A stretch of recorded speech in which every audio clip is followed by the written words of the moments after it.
Hey, what's up, everyone? I'm Lisa Coyle. Welcome to the fastest 2 minutes in auto repair. Tony, ATI Super Conference was just a couple weeks ago. It was great for our Velo products that we had on site, along with a lot of our partners. You were actually there in Hawaii. Tell us a little bit about it. Yeah, fantastic event. Like you said, it was in Hawaii, so not much to complain about at all. ATI put on a fantastic event. We had great speakers, great breakout sessions, great roundtables. I sat in a few of them. And then what I really like is they really showcase and highlight the end of the year performance for a lot of their shops. In fact, we're actually, speaking of coaching, we're headed to Shop Fix here in a couple weeks, and it's always the hot topic on the Facebook groups, Kevin. What coaching group is right for me? What insights can you provide on that?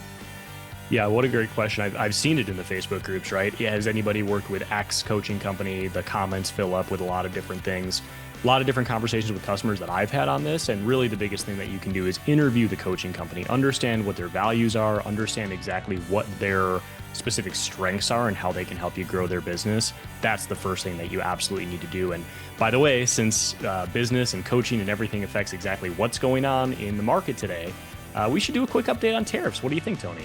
Absolutely. So I've already started seeing OEs push out reports saying that don't be surprised if our prices go up.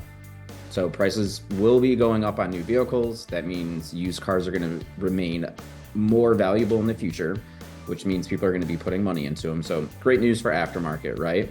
The tricky part is I've already started seeing dealerships pushing more service work through advertisement, very aggressive offers. So in my opinion, dealers are going to try to make up revenue in service versus sales. So be proactive in your marketing and make sure you have everything tightened up online, because the dealership is coming after your business. And that's it on that.